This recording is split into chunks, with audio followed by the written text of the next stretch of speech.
नमस्ते बिहार, मैं हूं आपके साथ अली मतार। बुलेटिन में सबसे पहले बात कटिहार से आई एक ऐसी खबर की जो सिस्टम पर सवाल खड़े कर रही है। बेटे के शव को लेकर 3 किलोमीटर तक पिता चला है और बोरे में बंद शव को लेकर 3 किलोमीटर तक पैदल पिता चला है। आप अंदाजा लगा सकते हैं उस पिता पर क्या गुजर रही होगी। जिला प्रशासन ने वाहन उपलब्ध नहीं कराई। नदी में गिरने से हुई थी 13 साल के लड़के की मौत और मामला सामने आने पर लापरवाही के जांच का आश्वासन दिया गया है। अनुमंडल पुलिस अधिकारी ने जांच का आश्वासन दिया है। और सुब्रत हमारे साथ जुड़े हुए इस खबर पर ज्यादा जानकारी के साथ। सुब्रत, वाकई शर्मसार करने वाली ये घटना है। आखिर क्या वजह है इस घटना की? आखिर क्यों नहीं वाहन उपलब्ध कराई गई इस पिता को? देखिए, निश्चित तौर पर काफी शर्मनाक, जिस दौर में सुशासन की दावा अपने आप को सभ्य समाज के होने की दावा करते हैं, उस दौर में ये तस्वीर काफी शर्मनाक है। ये पूरा फेरा 2 थाने की पुलिस की है और कटिहार के कटे हुए भागलपुर जिला के गोपालपुर थाना की ये घटना हुई थी। और जो एक 13 साल के लड़का का शव तैरते हुए कटिहार कुरसेला थाना के नदी तट पर आ जाती है। लेकिन वो पिता जब दोनों थाने के पुलिस पे की सूचना दिया कि मेरे बेटा का शव है, लेकिन पुलिस उसकी जांच करते रहेगी आखिर शव है या नहीं। तब कई घंटे बाद जब पिता हार गए सिस्टम से गुहार लगाकर, तब उस पिता ने मजबूरी में ये कदम उठाया और एक बोरा में बंद कर अपने बेटा का जो लगभग 1 से 2 दिन पुराना शव था, उसे लेकर पैदल 3 किलोमीटर तक चल कर आना पड़ा उस बेटे के साथ। बाकी इस आप महसूस कर सकते हैं या सोच सकते हैं कि उस पिता पर क्या बीता होगा जिसे अपने कलेजी के टुकड़े के शव को इस तरह लाना पड़ा।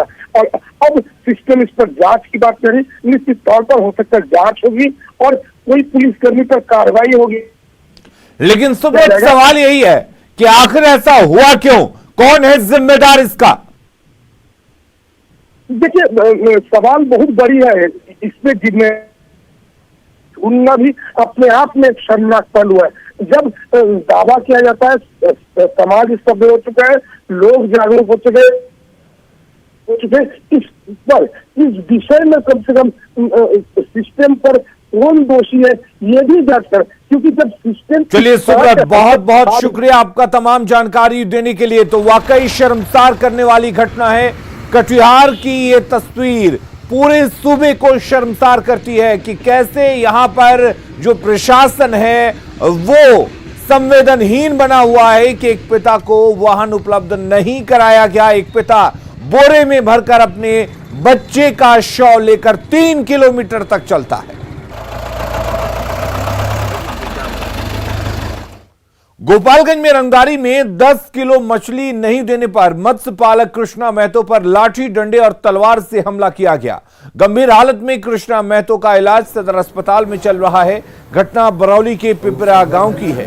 कृष्णा महतो की माने तो गांव के ही कुछ लोगों ने रंगदारी में मछली मांगी थी, लेकिन बिना पैसे के मछली देने से इनकार करने पर उसके साथ मारपीट की गई। साथ ही मछली और 15,000 रुपए कैश भी छीन लिए गए। कृष्णा महतो ने गांव के ही 5 लोगों के खिलाफ मामला दर्ज कराया है। मछली में 10 किलो मछली मंगेलो, जो 1000 रंगदारी में 10 किलो मछली तब बड़की हम कहूँ जो 1000 रुपये के होता है 1000 रुपया दो लोग तब दे। अब तो ना ही रंगदारी में रही पैसा हम नहीं ना दे, हम कहें जो मछली ना दे। और अगली खबर मुजफ्फरपुर से है, जहां एक नाबालिग से दुष्कर्म की घटना हुई है। मामले को लेकर परिजनों ने महिला थाने में प्राथमिकी दर्ज कराई है। नाबालिग आरोपी को पुलिस ने गिरफ्तार कर लिया है। थानाध्यक्ष ने बताया कि जुवेनाइल एक्ट के तहत कार्रवाई की जा रही है। घटना बोचहां थाना इलाके की है।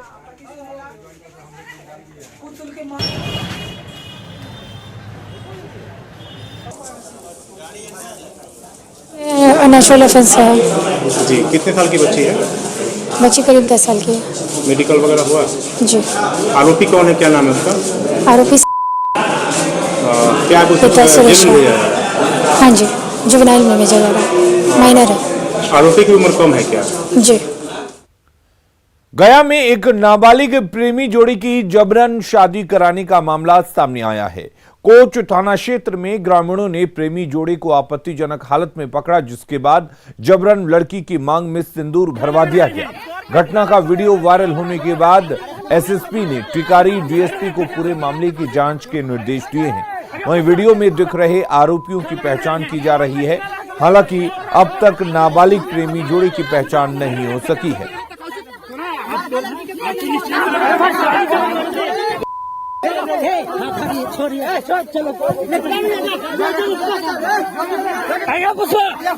तो किस तरह से कुछ लोगों ने कानून को अपने हाथों में लिया और किस तरीके से नाबालिग प्रेमी जोड़ी की शादी कराई, उसकी तस्वीरें आप देख सकते हैं। लगातार इस तरह की तस्वीरें सामने आती रही हैं जब कुछ समाज के ठेकेदार खुद को समाज का करता धरता समझ बैठते हैं, कानून को अपने हाथों में लेते हैं और खुद ही निर्णय बैठते हैं कि क्या सही है और क्या गलत। वहीं एसएसपी ने इस पूरे मामले की जांच के आदेश दिए हैं। उसमें शायद कुछ बातें आई हैं कि दोनों बाल विवाह टाइप का हुआ है, तो हम लोग उसमें जो भी सुसंगत धाराओं में जो केस होता है उस पर दर्ज कराया जाएगा और आखिरी कार्रवाई कानून के हिसाब से की जाएगी। बेतिया के मझौलिया समाज कल्याण विभाग में आंगनबाड़ी कार्यालय की प्रधान लिपिक और सेविका के बीच हाथापाई हुई। आंगनबाड़ी सेविका ने बड़ा बाबू पर गाली गलौज करने का आरोप लगाया, जबकि कंप्यूटर ऑपरेटर ने आंगनबाड़ी सेविका बबीता कुमारी पर चप्पल से मारने का आरोप लगाया। साथ ही लैपटॉप तोड़ने की कोशिश का भी आरोप लगाया।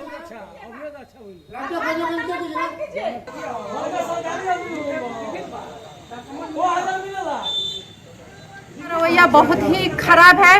हर सेविका से बदतमीजी से बात करते हैं और मतलब कि बिना मतलब का बात बतियाते हैं। उनको ना बोलने का ढंग है और ना कोई काम करने का ढंग। ये लोग बड़ा बाबू सेविका आपस में लड़ रहा था, उसके बाद से हम कहा कि लैपटॉप बंद कर रहे थे, ये लैपटॉप खींच के बंद कर टूट जाएगा तब क्या करेंगे जी। उसका उसी बात से हमको गुस्सा आ गया था, ये चप्पल चला के हमको क्यों मारेंगी बबीता जी हमको। क्या नाम है आपका? विनोद कुमार। कौन सा पद पे हैं आप? कार्यपालक साहब। 3 दिन पहले बेगूसराय के मुफस्सिल थाने के हरदिया में एक युवक इम्तियाज की हत्या की गई। आरोपी औरंगजेब स्कूल में शिक्षक है। परिजनों की माने तो औरंगजेब की बेटी ने इम्तियाज से प्रेम विवाह किया था, जिससे वो नाराज था और 2 दिन पहले हत्या कर दी गई। अब थाना प्रभारी से संबंध होने की वजह से उसे बचाया जा रहा है। थक कर पीड़ित पत्नी और परिजन एसपी से न्याय की गुहार लगाने पहुंचे हैं।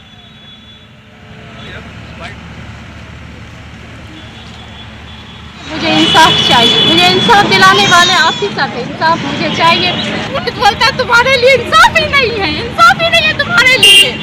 पैसा के खातिर, पैसा देंगे तो जाएंगे, पैसा नहीं देंगे तो हम तो गरीब हैं, पैसा कहाँ से लाएंगे। एक तो मेरे पति को मार दिया, हम कहाँ से पैसा ला के देंगे। गोपालगंज में न्यूज 18 की खबर का बड़ा असर हुआ है। श्रीलंका में फंसे 11 मजदूरों की वतन वापसी का रास्ता साफ हो गया है। 8 अप्रैल को 6 मजदूर वापस लौटेंगे, जबकि बाकी के 5 मजदूरों को भी जल्द ही वतन वापसी का टिकट दिया जाएगा। ये लोग श्रीलंका में मतुगामा में एक प्राइवेट कंपनी में काम करते थे, लेकिन मजदूरों ने वेतन नहीं देने और बंधक बनाने का आरोप लगाया था। इसे लेकर वीडियो भेजकर वतन वापसी की गुहार लगाई थी। उसमें 6 लोगों की टिकट कंफर्म हो गई है और 6 लोग अपने वतन वापस आ रहे हैं। मैं सबसे पहले न्यूज़ 18 को धन्यवाद देना चाहता हूं, जिसमें उन लोगों का कहना है कि हम लोग तो अपने वतन वापस आ जाएंगे, फिर मुंबई से अपने घर वापस कैसे आएंगे। हम लोग के पास पैसा नहीं है खाने का पीने का, कंपनी सैलरी नहीं दे रही है और नहीं दी है। गोपालगंज में खजूरबानी जहरीली शराब कांड में 9 दोषियों को फांसी की सजा हुई है, जबकि 4 महिलाओं को आजीवन कारावास की सजा सुनाई गई है। जिन लोगों को सजा हुई है उनमें 4 दोषी एक ही परिवार के हैं।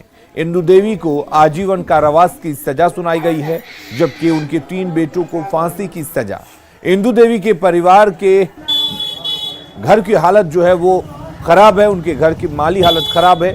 परिवार में सिर्फ संजय पासी की पत्नी और बहन है, घर में कमाने वाला कोई नहीं है। वहीं गांव के छट्टू पासी को फांसी की सजा सुनाई गई, जबकि छट्टू की मां को आजीवन कारावास। छट्टू की पत्नी ने कहा कि उनके परिवार के लोग जो हैं वो निर्दोष हैं। खजूरबानी में 16 अगस्त 2016 को जहरीली शराब पीने से 19 लोगों की मौत हो गई थी। इसे लेकर गोपालगंज के एडीजे 2 की कोर्ट ने सजा सुनाई है। तनी के कोनो माथे नहीं तो कहाँ रह सन भागस नहीं जैसे कोई रहे के नहीं के आगे पीछे केहू नहीं के केहू कमा के दे कहाँ से हम अपन लड़कन के खियाए हम का करे, अकेले हम रह के का करे, मेरे कुआर ननद बानी हम मिल के का करे। हमारे बाल बच्चा क्यों नहीं के खात पियत, कहाँ से खियाई पियाई, कौन आधार बा, कौन एती बा, के आगे पीछे के हम खियाई, हमारा साथे केहू नहीं के आगे पीछे। हमार मालिक तो जेल में चल गए, फांसी की सजा सुना देवल गइल बा, उम्र कहे तो हम अपना बाल बच्चा कहाँ से खियाई, के बाबे कहाँ से खियाई, कोई आधार खा के खियाई, कोई आधार खा के खियाई। जहरीली शराब बेचने के दोषियों को फांसी की सजा देने के गोपालगंज कोर्ट के फैसले को सीएम नीतीश कुमार ने ऐतिहासिक बताया है। सीएम ने कहा कि इससे शराब बेचने वालों और शराबबंदी की मुहिम को असफल करने वालों को बड़ा सबक मिलेगा।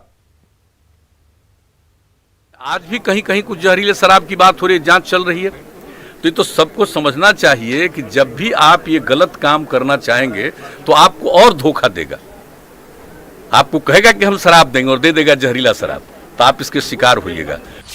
मुख्यमंत्री नीतीश कुमार ने गोपालगंज के खजूरबानी शराब कांड में कोर्ट के फैसले को ऐतिहासिक बताया है।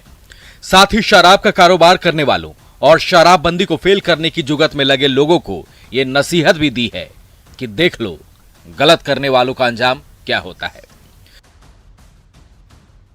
कोर्ट का ही ये अधिकार है और कोर्ट का ही संवैधानिक अधिकार है, उन्हीं का दायित्व है। उसके आधार पर जो कुछ भी देखा है उन्होंने ये फैसला दिया है, तो आप समझ सकते हैं कि कितनी बड़ी बात है। शराबबंदी को लेकर बिहार के मुख्यमंत्री नीतीश कुमार कितने सख्त हैं ये तो पूरा बिहार जानता है। और हाल के दिनों में शराबबंदी पर उठते सवाल के बाद तो सीएम ने और ज्यादा सख्ती बरतने के निर्देश दिए हैं।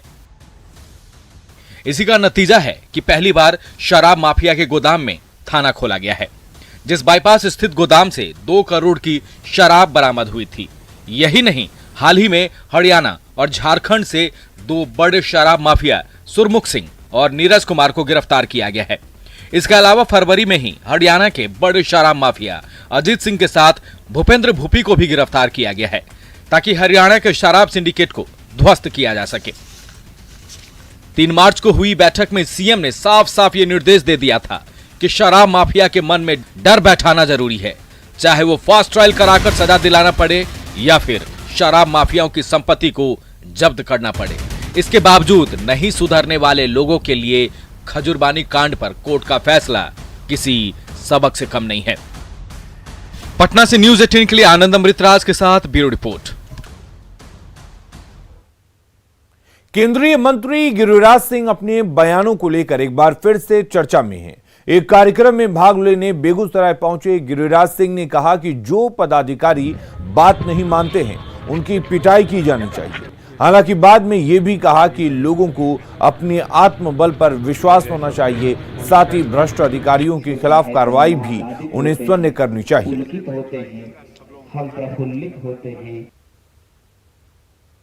हमें की करिए, देखो न सुनबे नहीं करे छे, नहीं सुने छे तो दो बात से लेकर मारो न, नहीं सुने नहीं किया सुनते। ये शब्द हम नहीं सुनना चाहते हैं, ये नहीं सुने छे, नहीं सुने छे शब्द हम नहीं सुनना चाहते हैं। न हम नाजायज कहेंगे, हम नाजायज बर्दाश्त करेंगे। न किसी अधिकारी को हम नाजायज काम करने के लिए कहते हैं और न किसी अधिकारी के नाजायज नंगा नृत्य को हम बर्दाश्त कर सकते हैं। और केंद्रीय मंत्री गिरिराज सिंह के बयान पर सियासत भी तेज हो गई है। विपक्ष ने सरकार और गिरिराज सिंह पर सवाल खड़े किए हैं। आरजेडी ने कहा कि जब केंद्रीय मंत्री इस तरीके की बात कह रहे हैं तो आप अंदाजा लगा सकते हैं कि बिहार के हालात क्या हैं। वहीं कांग्रेस ने भी निशाना साधते हुए कहा कि गिरिराज सिंह चर्चा में रहने के लिए इस तरीके का बयान देते रहते हैं। वहीं जेडीयू की माने तो गिरिराज सिंह एक सम्मानित नेता हैं और हो सकता है उनकी जुबान फिसल गई होगी और इस तरह की बात निकल गई होगी। मंत्री गिरिराज सिंह का बयान ये कहीं न कहीं दर्शाता है कि बिहार में विधि व्यवस्था या सुशासन नाम की कोई चीज़ कहीं है नहीं। अगर इस तरह की चीज़ें होती है तो लगातार हम लोग कह रहे हैं, सदन के अंदर भी कहते हैं, सदन के बाहर भी कहते हैं। केंद्रीय मंत्री जैसे ऊंचे पद पर आसीन रहने के बाद ऐसी बयानबाजी मर्यादा के खिलाफ है। हमारे गिरिराज जी भारत सरकार के एक सम्मानित नेता हैं और एक बड़े नेता हैं। ये स्लिप ऑफ टंग होगा, वर्कर लोग होंगे, वर्करों को खुश करने के लिए इस तरह की बात उनके ज़बान से निकल गई होगी। हम नहीं समझते हैं कि इस तरह का बयान इस तरह के बड़े और मजबूत नेता दे सकते हैं। आरएलएसपी में टूट का सिलसिला जारी है। उपेंद्र कुशवाहा के नीतीश से हाथ मिलाने की खबर पर आरएलएसपी के महासचिव विनय कुशवाहा के नेतृत्व में 41 नेताओं ने पार्टी छोड़ दी। विनय कुशवाहा ने उपेंद्र कुशवाहा पर पार्टी को बेचने का आरोप लगाया। साथ ही दावा किया कि आने वाले दिनों में और भी नेता पार्टी छोड़ेंगे।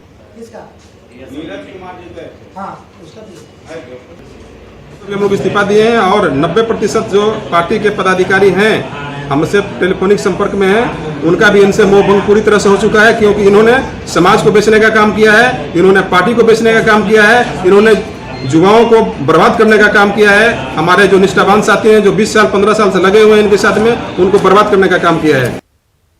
बहुत ही उत्तम है और कारगर होने में तो कहीं से भी इसमें कोई शक नहीं है, चूंकि कुम्भकार भाई बहन हमारे इस काम को करते ही हैं, लेकिन उनको आज इसको ट्रेडिंग दी गई और बिजली से चालित चाक दिया गया। गया के नक्सल प्रभावित इमामगंज में कम्युनिटी बायोगैस प्लांट का उद्घाटन पर्यावरण मंत्री नीरज कुमार बबलू और सांसद सुशील सिंह ने किया। प्लांट के कई महादलित घरों में कनेक्शन दिया गया। सिर्फ 10 रुपए की खर्च में सुबह शाम खाना बन सकेगा।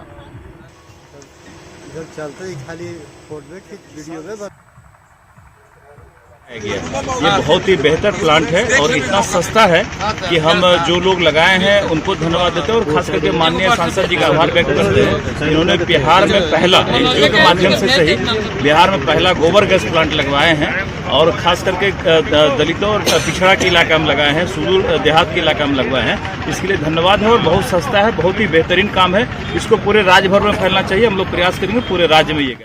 सरकार के निर्देश पर सुपौल में बैंकों की सुरक्षा की जांच की गई। इस दौरान बैंकों में सुरक्षा को लेकर लापरवाही उजागर हुई। किसी बैंक में सायरन खराब मिला तो कहीं सीसीटीवी काम नहीं कर रहे थे। एसडीओ ने कहा कि सुरक्षा में जो कमियां पाई गई हैं उसे दूर करने के लिए बैंकों को निर्देश दिए गए हैं। वहीं जांच रिपोर्ट पर सीनियर अधिकारी पर जो है वो सौंपेंगे। जो भी कमी है उससे हम लोगों ने और एसडीएम साहब ने बैंक प्रबंधक को अवगत कराया है और निर्देश दिया है कि जो भी कमी है सिक्योरिटी पॉइंट ऑफ व्यू से उसको पूरा। दरभंगा शहर में हुए गोल्ड लूट के मामले के बाद दरभंगा पुलिस सतर्क हो गई है। सदर एसडीओ और एसडीपीओ ने शहर के बड़े शोरूम और मॉल का निरीक्षण किया।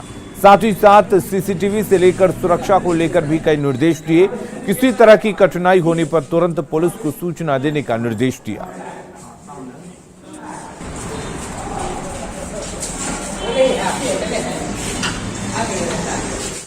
खबरें लगातार जारी हैं। आप बने रहिए न्यूज़ 18 बिहार झारखंड के साथ।